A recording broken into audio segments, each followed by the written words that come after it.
Welcome back, Netrunner fans. Willing Dunn here, and I'm back for part 2 of my Valley data pack review. In this part, we're going to be talking about all of the Corp cards that are in the pack. We're going to kick things off with a new asset for HB. This is Brain Taping Warehouse. It's 1 to res, 4 to trash, and it's 1 influence. It's a facility type.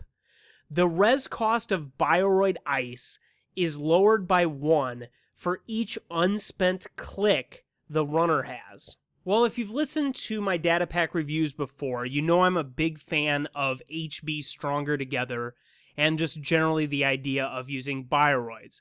And I think that there's been kind of a tier 2 Stronger Together deck for quite some time. I'm not sure that this is going to be the card that's going to put it into the really competitive realm, but I do think that this is a tool that's going to be really good for that deck. The big thing I like about this is that it's cheap, so you're not going to be spending a lot on it like you would be with the, like Adonis campaign and Eve campaign kind of stuff. And then the return on the investment is potentially very large over the course of the game. The deck that I've been playing, the Stronger Together deck, plays almost exclusively Bioroids. I think I have 4 or 5 ice that aren't Bioroids. So in a lot of cases, you're going to be getting a discount. The thing that I also like about this is that it's kind of awkward to use. So one thing to consider is you don't want the outermost piece of ice to be rezzed, because if they click through that piece of ice, then you're not going to get the discount when they approach the second piece of ice. So you kind of have to be smart about how you use your ice to get the most benefit out of this card, and that's the sort of thing I like in card design. I don't know, this thing's decent. I think it might have some limited playability in the deck that I'm describing, but otherwise it's just going to sit in the box, unfortunately. The next card in the pack is the long-awaited Next Gold. This is a 8 to res, 4 strength Century Next AP Destroyer for 3 influence. X is the number of resed Next Ice, and then it has 2 subroutines: do X net damage, trash X programs. This is not really what I was expecting, but it's pretty freaking cool. The 2 subroutines that it has are just so mean. This is routinely going to be 3, I would say, for X, and that's going to be 3 net damage, going to potentially wipe out their hand, maybe even flatline them, and then trash whatever rig they have. So the main effect that this is going to have, I think, with the next rig, or the next setup, is going to be that they have to respect your ice. They can't just run your ice, face check your ice, and not worry about some sort of punishing effect. That was kind of the main problem, I think, with the next setup in the past, is that you just play a ton of end the run ice that don't do anything, and then maybe you have Roto Turret mixed in there to try to deter them a bit. But this is going to be so brutal if they run into it and don't have a solution to it. Now, that said, I don't think there's a runner deck out there that doesn't have a solution to a 4 strength Sentry with 2 subroutines. I think if you're playing a rig that doesn't have a solution to that type of ice, then you're doing it wrong. Those are definitely some of the most threatening ice right now, I would say. So there's just a huge number of good ways that decks have to deal with this. Mimic and a Data Sucker is just going to completely run this thing over for 2 and a Data Sucker counter.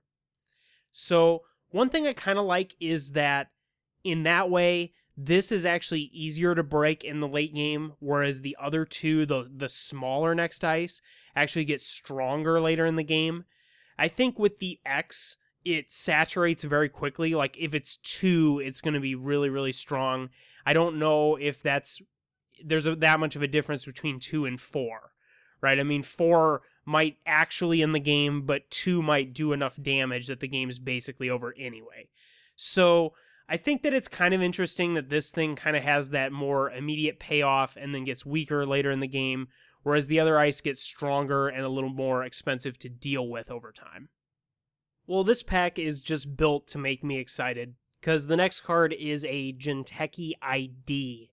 This is Jinteki Biotech, Life Imagined.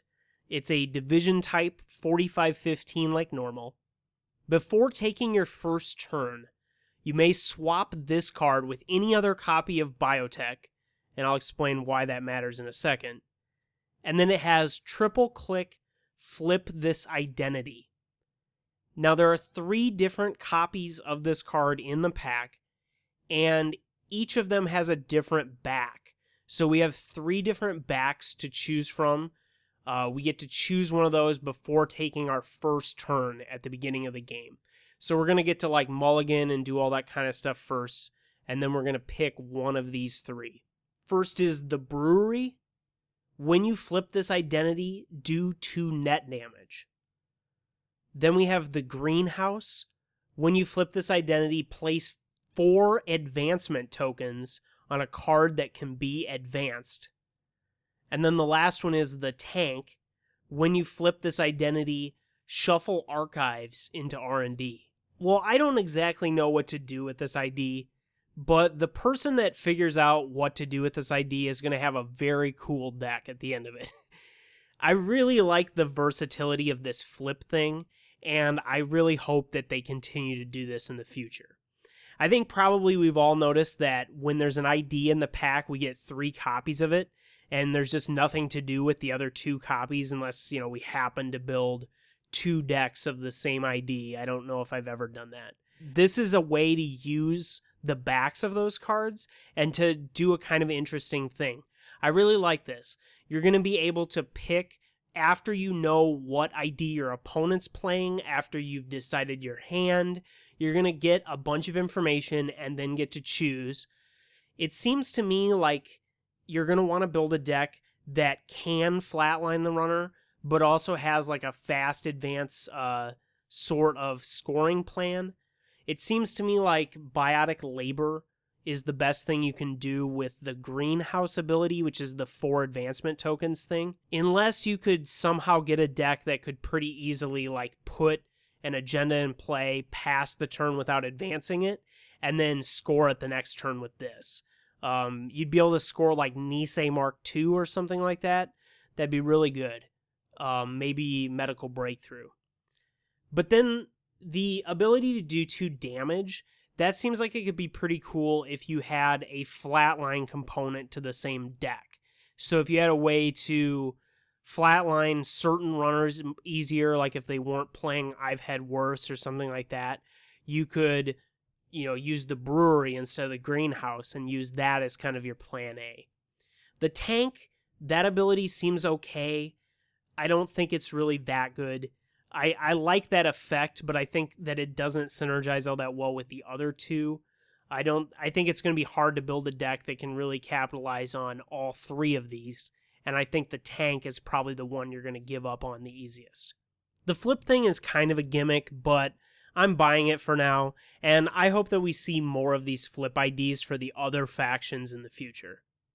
The next card is Genetic Resequencing. It's a 3-for-1 agenda for Jinteki, and it's a research subtype. When you score Genetic Resequencing, you may place 1 agenda counter on an agenda in your score area.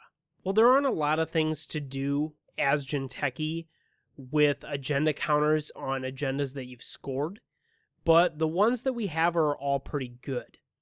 The first one that's coming to mind is Nisei Mark II. Nisei Mark II has a really, really insane agenda counter ability, which is just end the run, and if you were able to get additional end the run counters on this thing, that would be awesome. So I could see that potentially being worthwhile in decks that are already trying to score Nisei Mark II.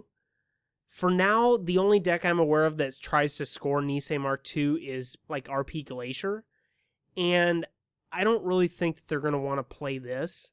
I could be wrong, there might be some ways to build it, but I just don't really see you wanting to play a 1-point agenda. It doesn't really fit the scoring pattern all that well. Like, we really just want to score 2 2-pointers and a 3-pointer. So the other thing I can think of with this card is Brain Trust. I'm not sure anyone has ever put an agenda counter on Brain Trust in the history of Netrunner. At least I haven't. it's extraordinarily hard to do because of the 2 extra requirement. And this is going to be a reasonable way to get a counter on Brain Trust. That's actually pretty good. So I could see that being worthwhile in a deck that wanted to play a 3 for 2 in the form of Brain Trust. The other thing that I can think of is House of Knives. I don't think you're really going to want that 1 extra counter on House of Knives all that much, but maybe if House of Knives fit in a deck with one of the other 2 cards that we were talking about, it could be worthwhile. So I think that this genetic resequencing has some playability. I think probably exploring ways to use it with Nisei Mark II is the smartest choice. At least that's probably what I'm going to focus on. The next card that we have is a piece of ice for Jinteki. It's called Cortex Lock. It's 2 to res, 4 strength, Sentry, AP, and it's 2 influence. It has 1 subroutine, do 1 net damage for each unused MU the runner has. This card is pretty sweet. First of all, it's cheap to res at 2, and it's 4 strength Sentry. That's going to be kind of a pain in the butt. I think it's pretty doable, but it's going to be a little difficult for Mimic and a few other breakers without some assistance. So I think that this is going to be pretty cool as an alternative to like Neural Katana or things like that. I'm just not sure how many of those we're really playing. I think mostly we're interested in sentries that do net damage because they have lots of subroutines. So I'm not sure how much a big one-shot is going to be worth it. But there are now a big surge in popularity of runner decks that get a lot of additional MU. Like they get really stupid amounts of MU so that they get a lot of counters with Overmind or other effects like that. And this could be a huge punisher for those decks if they're not prepared. Pretty much single-handedly flatlining most of them. So this is kind of cool. I like this as an option in the Jinteki arsenal. It's a good alternative to some of the other big one-shot damage effects that we have. So pretty cool card all around. The next card is also Jinteki, and it's an upgrade. This is Valley Grid. It's 3 to res, 3 to trash, 2 influence. It's a region. Whenever the runner breaks all subroutines on a piece of ice protecting this server, his or her maximum hand size is reduced by 1 until the beginning of your next turn. So since this reduces the runner's hand size on their own turn, that's not only going to make it dangerous for them to run against like brain damage or other damage effects, but it's also going to make them have to discard. So if, they happen to break like 4 or 5 ice with this, which is a pretty extreme case, but if they were to do something like that, it could potentially be really dangerous. They're going to lose a lot of their hand. They could be in a situation where they could get flatlined. This is really going to shine with brain damage effects. So I think this could maybe work in like an HB deck that had brain damage effects and incorporated this out of faction at only 2 influence. I could also see maybe Jinteki co-opting some like brain damage ice or something, but I think in general this might be a card that we're going to see HB being more interested in than Jinteki. I don't know, I think this maybe has some playability all around. This is interesting, it's very narrow, but it has a really powerful effect. I'm pretty interested in seeing what people come up with this card. Next up, we have a piece of ice for NBN. It's Bandwidth, 0 to res, 5 strength code gate. It's 1 influence. It has 1 subroutine. Give the runner 1 tag. If this run is successful, the runner removes the tag. Well, NBN has been getting these cheap, kind of funky ice that have these really weird and mechanically interesting effects. This one, I'm not completely sold on. I think there's not a whole lot of stuff that you can capitalize on if they're tagged just for that narrow window. Dedicated response team, for example, triggers when the run ends, so the run's going to be successful before that. So that isn't going to work. So I don't think there's a lot of effects that we can get them with in just that narrow window. But I do think that there's some potential against non-successful runs. So if we're playing against a deck that likes to jack out, I know there's been a fair number of people interested in the snitch plus au revoir thing to have like a magnum opus type effect just by jacking out repeatedly on a server. This could potentially be good against that kind of thing. It's also reasonably good against cards that the runner might have that die or have some sort of negative effect if they are tagged. So like Rachel Beckman is a pretty good example. I don't know, I'm not sold on this card really, but I do think this is interesting and it could have some interesting uses in the future. The next card is Predictive Algorithm. This is also NBN and it's an operation. It's 0 to play, it's 1 influence. It's a current, which means it's not trashed until another current is played or the runner steals an agenda. As an additional cost to steal an agenda, the runner must pay 2 credits. This is kind of lackluster for me. I understand that this could potentially be a pretty mean tax for the runner, but it's probably only going to cost them maybe like 6 if you have this in play the entire game. If you manage to like play another copy of it after they steal one of your agendas. I don't really see this being enough of a tax to include in just like a taxing Glaciary style deck. I think this is probably going to be used in conjunction with other effects that make the agenda more difficult to steal. Like I think red herrings, this could be pretty mean with. I could maybe see some decks that play a lot of agendas wanting to play this, but the problem with that is like you're not going to be able to keep a current in play if you're playing, a deck that plays a ton of agendas. So I don't really see this getting a lot of play outside of maybe a handful of decks that are trying to use it as like an additional tax on an already taxing steal. I don't really think this is the type of thing that you're going to throw in an existing Glacier deck just to make them have to pay a little bit more. This could be kind of brutal with the effects that make the runner lose all their credits, like the universal connectivity fee. That could be pretty brutal with this card because then they just aren't going to have any credits to steal. I don't know. I think maybe this could see some play, but it's sort of lackluster for me. Now we're getting to the Wayland cards, and the first one we have is an asset. It's called Capital Investors. It's 2 to res, 2 to trash, and 2 influence. It has click, gain 2 credits. Well, this card isn't mind-blowing, but it's pretty cool to have it in the game. It's magnum opus for the corporation, but it's severely limiting.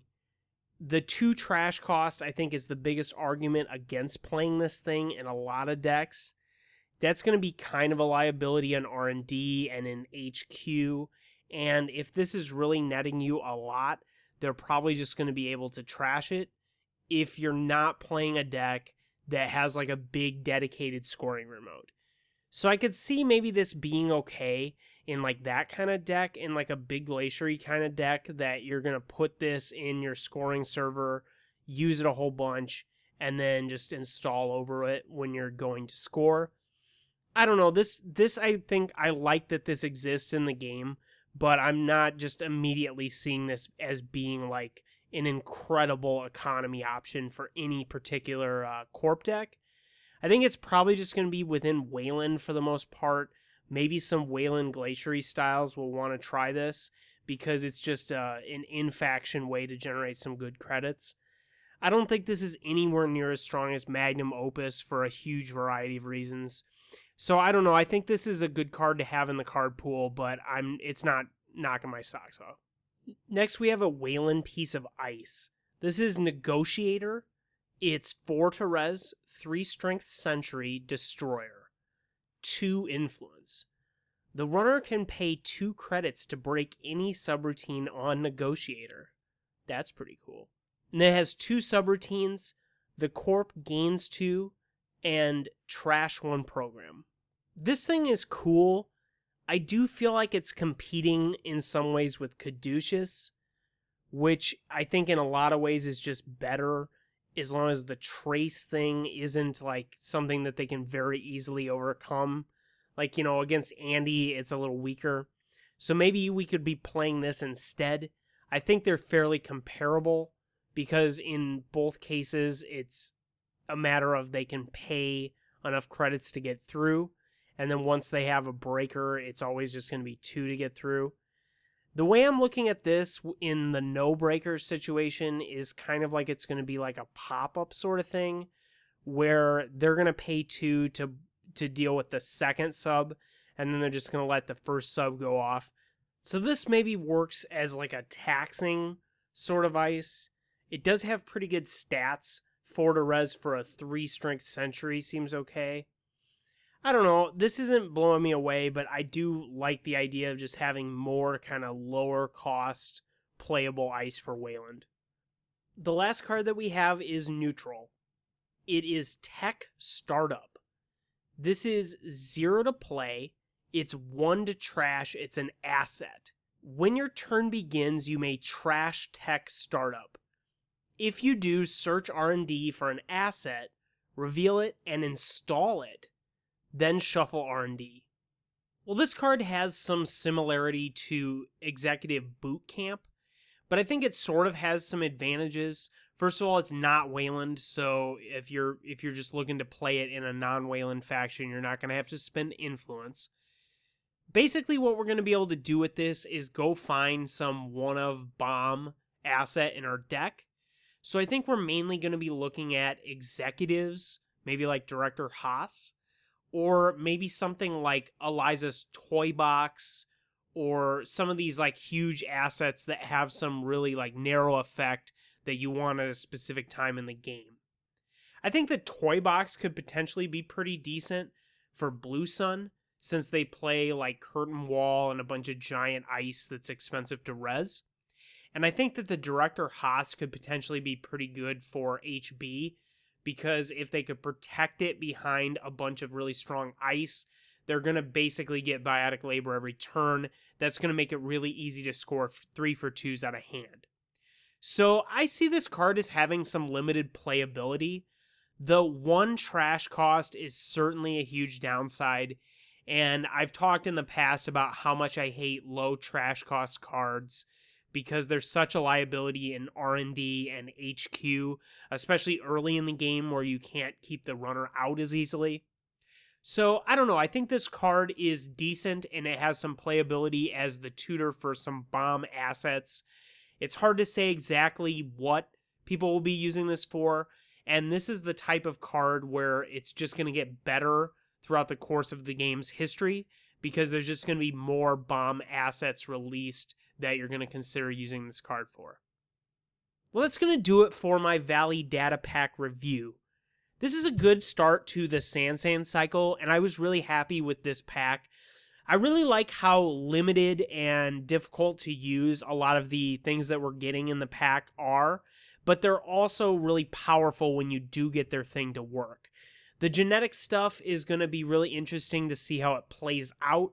I think the Corp got a lot of limited use tools that are only going to work in 1 or 2 decks, but are going to be pretty influential for those decks. I think it's fair to say that the most impactful thing that was released in this pack is going to be the Clot and, to a lesser extent, Traffic Jam. Just the ability to hose out fast advance is going to have a big effect on the competitive metagame. I don't think that we're going to see the same fast advance decks that we've been seeing for most of the game's history. I think they're going to have to kind of change up the way that they win, their ice setups. There's going to have to be some new thinking about how to play fast advance. And I don't think that's a bad thing. I think that that's something that the competitive scene has needed for a while. Well, thanks for watching, and if you liked the video, please press subscribe and the button that looks like a thumbs up, and I'll see you again for some more Netrunner stuff.